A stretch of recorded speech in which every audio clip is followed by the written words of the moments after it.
आज हम इस वीडियो में भारत की नई शिक्षा नीति के बारे में बात करेंगे, यानी न्यू एजुकेशन पॉलिसी 2020, जिसे 29 जुलाई को यूनियन कैबिनेट ने अप्रूव किया है। ये पॉलिसी इंडियन एजुकेशन सिस्टम में बहुत बड़ा बदलाव लाने में फोकस करती है। स्कूल एजुकेशन और हायर एजुकेशन में बहुत बड़ा चेंज किया गया है, साथ ही वोकेशनल कोर्सेज को भी जोड़ा गया है। बहुत सारे मेजर चेंजेस किए गए हैं।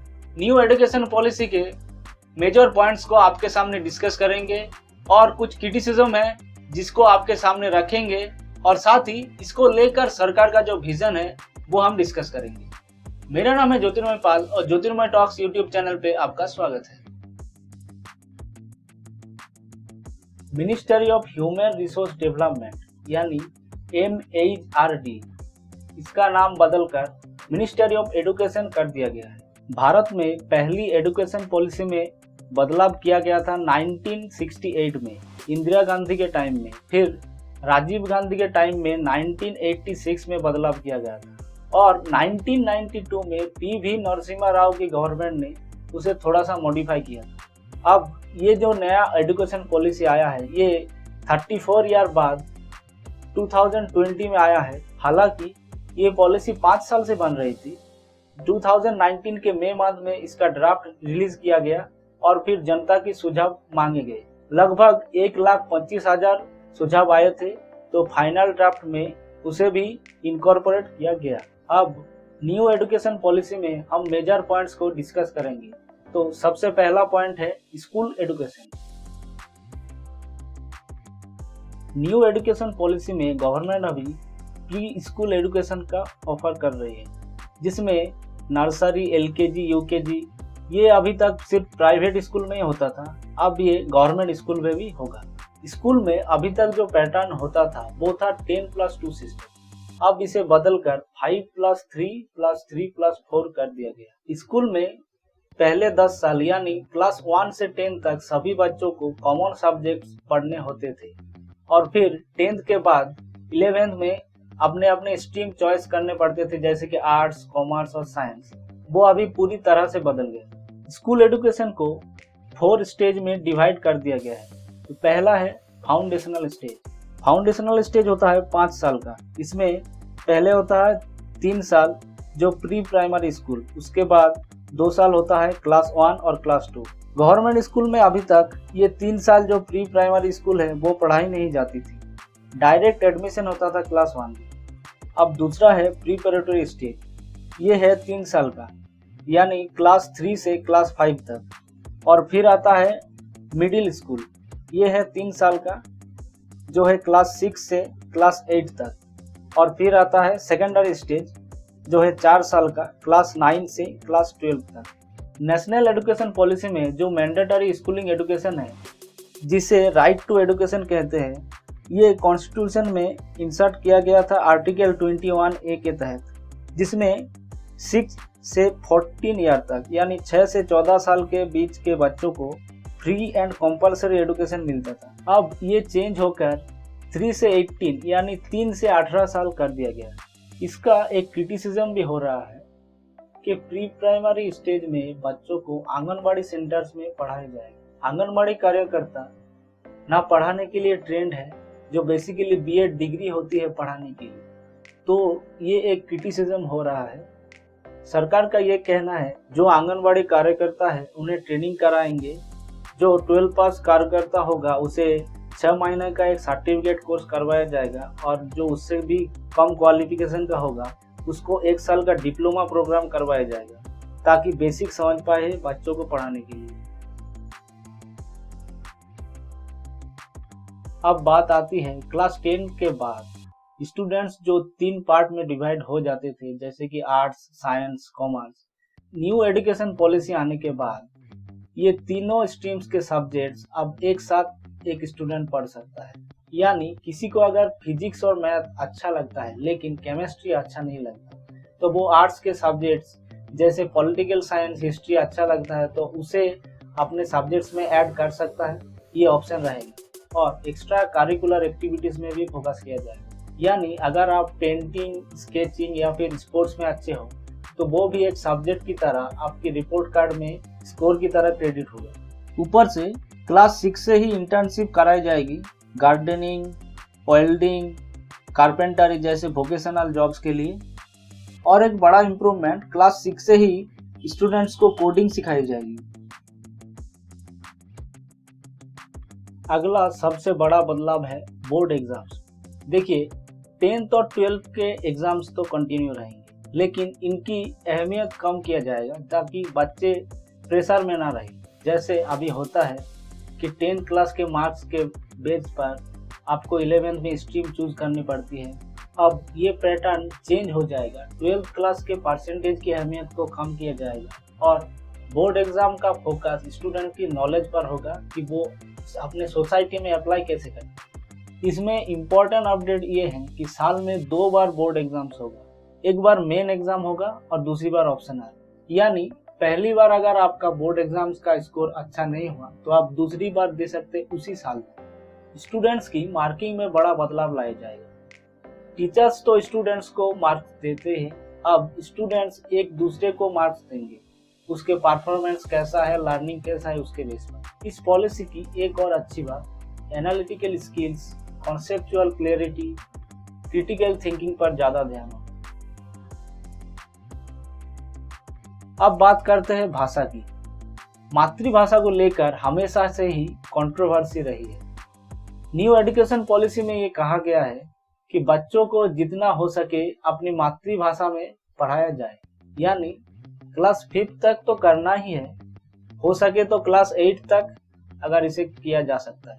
ये चीज पब्लिक और प्राइवेट स्कूल दोनों ही फॉलो करें, लेकिन यहाँ पे जहाँ तक हो सके, यानी जो कीवर्ड है व्हेनेवर पॉसिबल लिखा है, क्योंकि एडुकेशन एक कॉन्करेंट लिस्ट का सब्जेक्ट है, उस पर राज्य और केंद्र दोनों ही अपने कानून बना सकता है। तो केंद्र सरकार राज्य सरकार को बाध्य नहीं कर सकती कि आप इस भाषा में पढ़ाएं। अब यहाँ पे 3 लैंग्वेज फॉर्मूला की बात की गई है, यानी 3 भाषा में 2 भाषा इंडियन होनी ही चाहिए। जैसे कि मान लीजिए अगर आपका फर्स्ट लैंग्वेज बंगाली है तो सेकंड लैंग्वेज इंग्लिश हो गया, तो फिर थर्ड लैंग्वेज फ्रेंच नहीं हो सकता। लेकिन यहाँ पे भी नेशनल एजुकेशन पॉलिसी ये रिकमेंड करता है कि ये कंपल्सरी नहीं बना सकती। तो ये कितना इम्प्लीमेंट होता है ये स्टेट पर निर्भर करता है। इसमें कंट्रोवर्सी भी हुई थी। जब पिछले साल नेशनल एजुकेशन पॉलिसी का ड्राफ्ट रिलीज हुआ था, तब ये लिखा गया था कि एक भाषा हिंदी होनी जरूरी है। तब साउथ इंडियन स्टेट्स और वेस्ट बंगाल जैसे स्टेट से प्रोटेस्ट आया, तो फिर हिंदी का कंपल्सन हटा दिया गया। अब यहाँ पे बात आती है रेगुलेटर्स। अभी देश में एक संस्था है यूजीसी, यानी यूनिवर्सिटी ग्रांट कमीशन। इसके अलावा भी AICTE, NCTE इस तरह की संस्था जो है देश की यूनिवर्सिटी को कंट्रोल करता है। अब ये सारी संस्था हट जाएगी और एक सिंगल रेगुलेटर आएगा, higher education commission of India, यानी HECI, जो देश की यूनिवर्सिटीज को कंट्रोल करेगा, उसे मैनेज करेगा। देश के यूनिवर्सिटीज को और कॉलेज को मल्टी डिसिप्लिनरी बनाया जाएगा। अब एक कॉलेज है IIT का, जहाँ पे सिर्फ इंजीनियरिंग की पढ़ाई होती है, लेकिन कुछ कॉलेज में ह्यूमैनिटीज के सब्जेक्ट भी आ गए हैं, जैसे IIT खड़गपुर, IIT दिल्ली। तो जैसे कॉलेज है कॉमर्स का, वहाँ पे सिर्फ कॉमर्स के ही सब्जेक्ट नहीं पढ़ाया जाएगा, वहाँ पे आर्ट्स, साइंस ऐसे बाकी स्ट्रीम्स को भी अवेलेबल कराया जाएगा। अब सरकार का टारगेट है कि 2040 तक यूनिवर्सिटीज और कॉलेजेस को मल्टी डिसिप्लिनरी बनाया जाए। देश के हर डिस्ट्रिक्ट में एक यूनिवर्सिटी हो, कम से कम हर जिले में ना हो तो जिले के पास तो एक यूनिवर्सिटी हो ही। एक नेशनल रिसर्च फाउंडेशन एस्टैब्लिश किया जाएगा जो देश के रिसर्च को फंड करेगा और इससे देश में रिसर्च को प्रोग्रेस मिलेगा, तो ये एक अच्छी बात है। FYUP यानी 4 year undergraduate program. Undergraduate 4 साल का होगा और इसमें मल्टीपल एग्जिट का ऑप्शन रहेगा। मान लीजिए आपने फिजिक्स में ऑनर्स लिया है और 1 साल बाद आपका फिजिक्स में इंटरेस्ट नहीं है और आप ये कोर्स छोड़ना चाहते हैं, तो आप अगर 1 साल बाद ये कोर्स छोड़ते हैं तो आपको एक सर्टिफिकेट मिलेगा, यानी 1 साल आपका वेस्ट नहीं जाएगा। अगर आपका फैमिली प्रॉब्लम या फिर इलनेस ऐसा कुछ होता है और 2 साल बाद आपको कोर्स छोड़ना पड़ता है, तो फिर 2 साल बाद आपको एडवांस डिप्लोमा का एक सर्टिफिकेट दिया जाएगा। और अगर 3 साल पूरा करते हैं तो आपको बैचलर्स डिग्री मिलेगी। और अगर आपने 1 साल की और पढ़ाई जारी रखी और फिर कुछ रिसर्च की तो फिर 4 साल बाद आपको बैचलर्स डिग्री विद रिसर्च का सर्टिफिकेट मिलेगा। मतलब अगर आपकी पढ़ाई बीच में ही रुक जाती है तो फिर आपका पूरा साल जीरो माना नहीं जाएगा, आपका पूरा साल वेस्ट नहीं होगा, आपको सर्टिफिकेट या फिर डिप्लोमा मिलेगा। अब आता है एकेडमिक बैंक ऑफ क्रेडिट, यानी आपने जितने सब्जेक्ट्स जितने टाइम तक पढ़े हैं उनका आपका क्रेडिट स्कोर की तरह गिना जाएगा और वो हमेशा रहेगा। उसे कहते हैं एकेडमिक बैंक ऑफ क्रेडिट। मान लीजिए आपने कॉलेज में 1 साल की पढ़ाई की और फिर किसी कारणवश आपको पढ़ाई छोड़नी पड़ी, तो फिर आपने 1 साल बाद 10 क्रेडिट हासिल किया। तो अगर पूरे डिग्री कोर्स के लिए आपको 40 क्रेडिट स्कोर चाहिए, तो बाकी 30 क्रेडिट स्कोर हासिल करने के लिए 5-10 साल बाद अगर कॉलेज में जाके आपने एडमिशन लिया और फिर आपने वो 30 क्रेडिट स्कोर हासिल किया, तो फिर वो आपके स्कोर के हिसाब से जुड़ जाएगा। और ये चीज़ एक कॉलेज से दूसरे कॉलेज में भी हो सकता है। अब अगली चीज़ ये है कि मास्टर ऑफ फिलोसॉफी डिग्री को ख़त्म किया जा रहा है। अब देखिए, इंडिया में पहले आप बीए के बाद एमए करेंगे और फिर डायरेक्टली आप पीएचडी में एडमिशन नहीं ले सकते।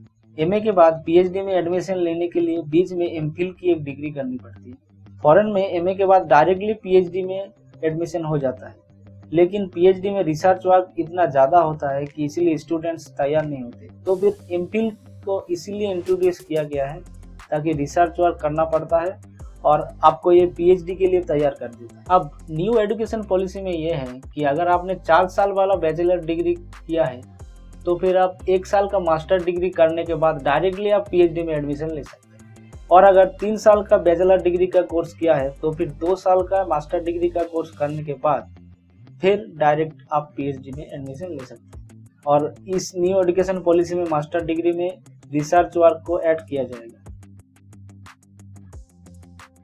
इसमें इम्पोर्टेंट अनाउंसमेंट ये है कि फॉरेन यूनिवर्सिटीज और कॉलेज इंडिया में अपना कैंपस खोल सकते हैं। अब इसमें क्या होगा कि इंडियन स्टूडेंट्स को विदेश नहीं जाना पड़ेगा, इंडिया में ही फॉरेन यूनिवर्सिटी में एडमिशन ले सकते हैं। इसमें क्रिटिसिज्म ये है कि एजुकेशन का प्राइवेटाइजेशन ज़्यादा हो जाएगा। कॉलेज में एडमिशन के लिए कई तरह की एंट्रेंस एग्ज़ाम होता है, कॉलेज के कट ऑफ होते हैं, डायरेक्टली 12th क्लास के परसेंटेज के बेस पर कॉलेज में एडमिशन मिलता है। तो अब ये चीज़ एक लाइन में आ जाएगी कॉमन एंट्रेंस एग्ज़ाम के माध्यम से। तो स्कूल से पास होने वाले सभी बच्चों को एक कॉमन एंट्रेंस एग्ज़ाम देना होगा, जिसे कंडक्ट कराएगी एनटीए यानी नेशनल टेस्टिंग एजेंसी। और इसका जो स्कोर होगा वो देश के सारे यूनिवर्सिटीज़ एक्सेप्ट करेंगी। और ये सीईई साल में 2 बार होगा। अगर आपका पेपर एक बार अच्छा नहीं गया तो आप 6 महीने बाद फिर दे सकते हैं, आपको 1 साल वेट करने की ज़रूरत नहीं पड़ेगी। इसमें ध्यान देने वाली बात यह है कि जितने भी प्रोफेशनल कोर्सेज है जैसे मेडिकल, इंजीनियरिंग, आईआईटी, लीगल, इन सब का एग्ज़ाम अलग होगा, ये सीईई के अंदर नहीं होगा। इसका एक क्रिटिसिज्म ये है कि देश की सभी यूनिवर्सिटीज़ पे ये मैंडेटरी नहीं होगा। इसका मतलब ये है कि देश की जितने भी बड़े बड़े फेमस यूनिवर्सिटीज़ हैं वो इसको नहीं मानेंगी, क्योंकि उनके खुद के एंट्रेंस एग्ज़ाम होते हैं। स्टूडेंट टीचर्स रेशियो को 30:1 करने का टारगेट भी है। दीक्षा पोर्टल जो कि चालू हो चुका है, जिसमें टीचर्स को ट्रेनिंग देने के लिए लॉन्च किया गया है, उसकी क्वालिटी को और बढ़ाया जाएगा। इसके अलावा एजुकेशन में टेक्नोलॉजी का यूज़ बढ़ाया जाएगा, जिसमें teaching, learning, assessment, education planning ये सब होगा। इसके अलावा नेशनल एजुकेशन टेक्नोलॉजी फोरम यानी NETF बनाया जाएगा, जिसमें ऑनलाइन कोर्सेज करवाया जाएगा। इसके साथ दिव्यांग फ्रेंडली एजुकेशन को प्रमोट किया जाएगा और वर्चुअल लैब बनाया जाएगा, जो कि स्टूडेंट को एक्सपेरिमेंट के लिए बहुत हेल्प करेगा। शिक्षा नीति में 2035 के लिए ग्रोस एनरोलमेंट रेशियो का टारगेट सेट किया गया है। मान लीजिए किसी डिस्ट्रिक्ट में 1000 बच्चे हैं जो 3 साल के हुए हैं अभी, यानी स्कूल के एडमिशन के लिए एलिजिबल है। तो अगर 1000 बच्चे में 800 बच्चे का एडमिशन होता है स्कूल में, तो फिर प्राइमरी लेवल पर ग्रोस एनरोलमेंट रेशियो का कहा जाएगा कि 80% हुआ है। अभी तो भारत में ग्रोस एनरोलमेंट रेशियो अच्छा है, कहीं कहीं जगह तो 100% भी है, लेकिन जब क्लास में बच्चा आगे बढ़ता है तो फिर ये रेशियो गिर जाता है। अभी 11th और 12th का ग्रोस एनरोलमेंट रेशियो 56.5%, यानी 1000 बच्चे में 565 बच्चे हैं जो कि 10th के बाद एडमिशन लेते हैं। तो सरकार का ये एम है कि ये रेशियो 2035 तक 100% हो जाए। जो बच्चा प्राइमरी स्कूल में एडमिशन लेता है वो सेकेंडरी स्कूल खत्म करके ही बाहर जाए। अब बात करते हैं हायर एजुकेशन में कॉलेज डिग्री।